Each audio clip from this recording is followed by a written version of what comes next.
Et salut à tous! Très heureux de vous retrouver pour une nouvelle semaine avec nous dans ce magnifique paysage. Comme vous le voyez, je n'ai pas perdu Julien au Loch Ness.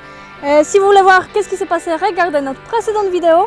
En attendant, on vous fait découvrir le parc national de Cairngorm et c'est parti!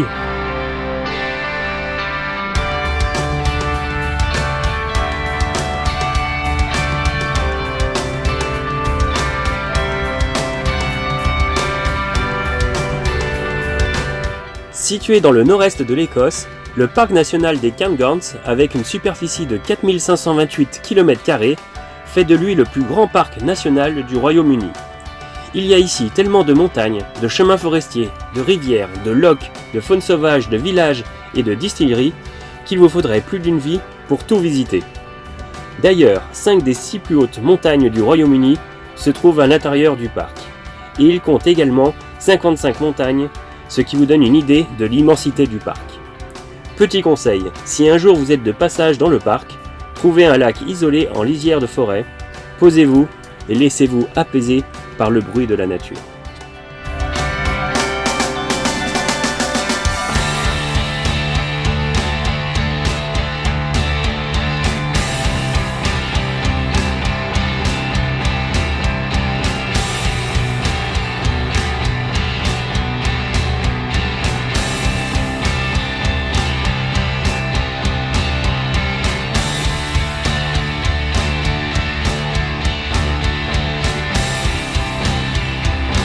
Après 2 jours passés dans le magnifique parc de Cairngorm, comme vous avez pu voir les images, c'était vraiment un magnifique parc avec de beaux lacs et de belles forêts. On a pu bien se reposer pendant 2 jours. Là maintenant on accélère un peu le rythme. Là on se retrouve du coup, comme vous pouvez le voir, devant le magnifique pont du Forth qui se trouve pas très loin de Édimbourg. Ce pont est le 2e plus grand pont ferroviaire du monde, le premier étant au Canada. Celui-ci fait quand même 2,5 km de long.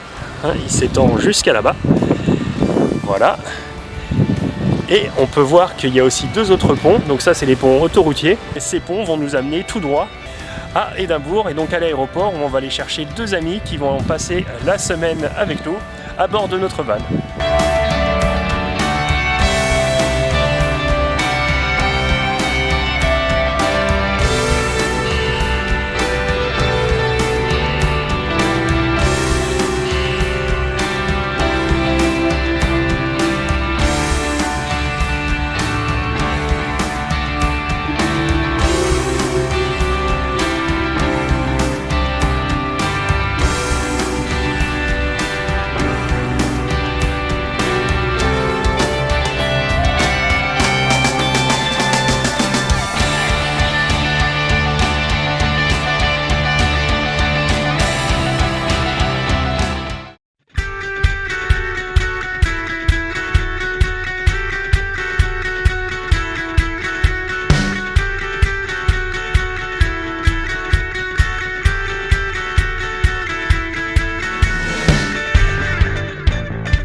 Alors on va tester, c'est une spécialité écossaise, c'est des barres de Mars qui sont frites.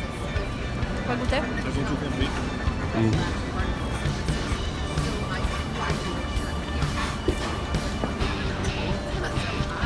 Ça donne bien envie. C'est bon. Ça? C'est aussi bon que ça en a l'air? Ouais. C'est aussi calorique que ça en a l'air aussi? Oui, aussi. Mais c'est plus bon que ça a l'air. Encore plus. Ouais, ça fait un peu comme une crêpe au Nutella, mais plus quoi. Ouais, okay. Avec du caramel et...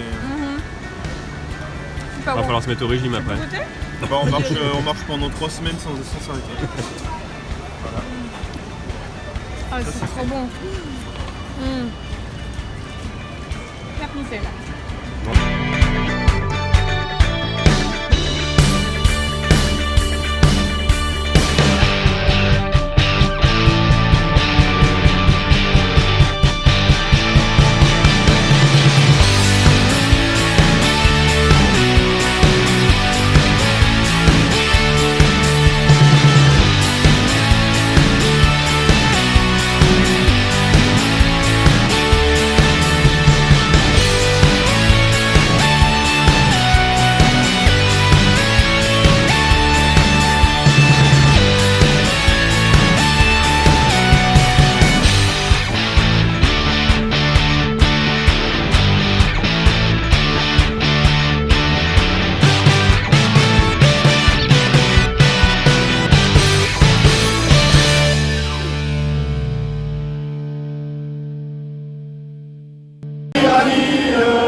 Voilà, Voilà, bonne ambiance. superbe ambiance Voilà, ce soir. On est dedans.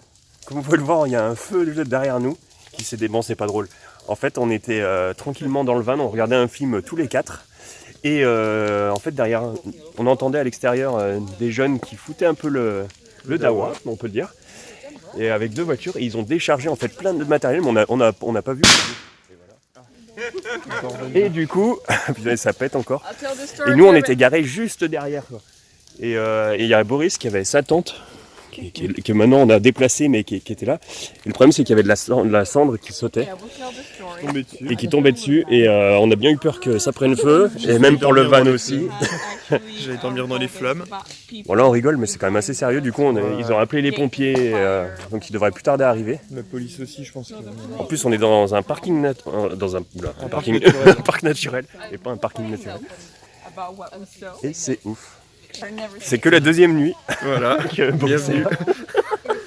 Ils voulaient me souhaiter bienvenue, c'est réussi, mais j'aurais préféré autrement quand même. Déjà, la première nuit, il a pas dormi parce qu'il n'avait pas de matelas au sol, donc il a eu super mal au dos. J'allais enfin tester mon matelas.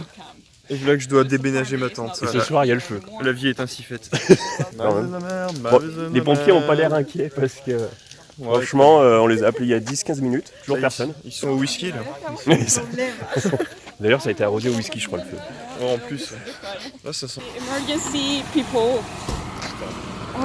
came very fast and voilà, we have a good time.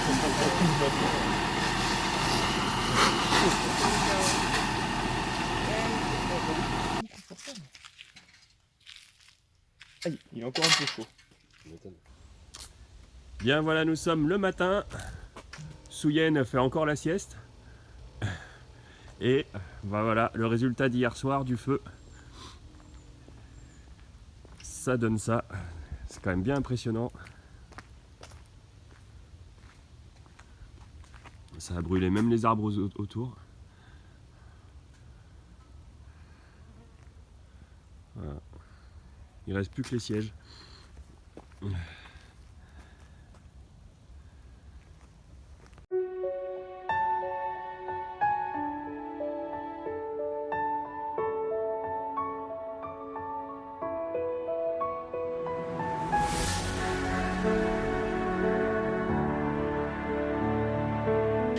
Regardez qu'est-ce qu'ils ont.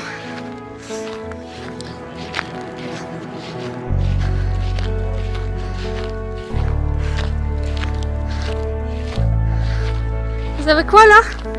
Un petit mouton. Un petit bébé. Oh le bébé. Comme il est chou. Il est tellement pas tendu, on voit plus son œil. Le bleu. Ah oui. Il dois crever de chaud.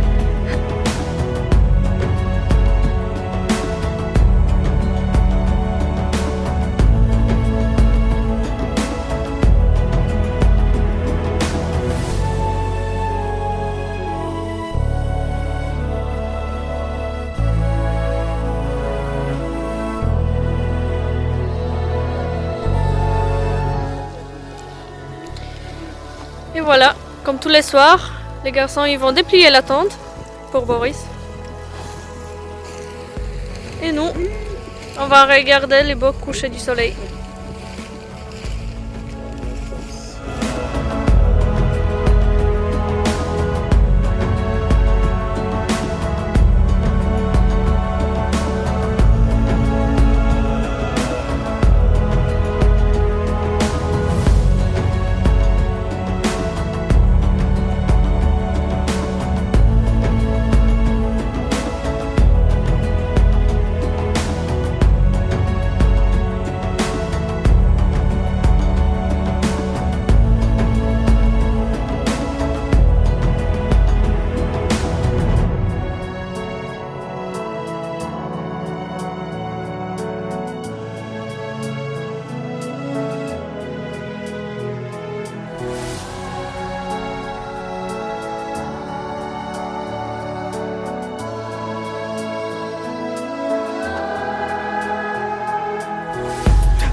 Voilà, toujours en compagnie de Boris, Souyen, Angelica et moi.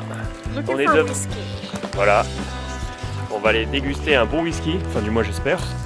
On va visiter la distillerie de Annandale. Annandale Distillery est une distillerie de whisky qui produit du whisky écossais single malt à Annandale, Dumfries et Galloway en Écosse. La distillerie a été fondée en 1830 par George Donald.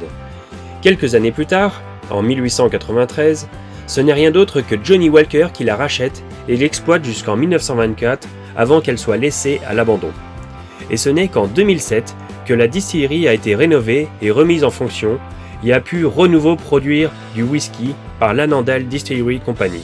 En 2008, la société a reçu une subvention de 150 000 livres sterling du soutien de l'assistance sélective régionale dans le cadre d'un investissement de 4 millions de livres sterling qui emploiera jusqu'à 19 personnes. En novembre 2014, le centre des visiteurs d'Annandale a ouvert ses portes, accueillant ses premiers touristes et autres amateurs de whisky à venir visiter la distillerie et goûter son excellent whisky.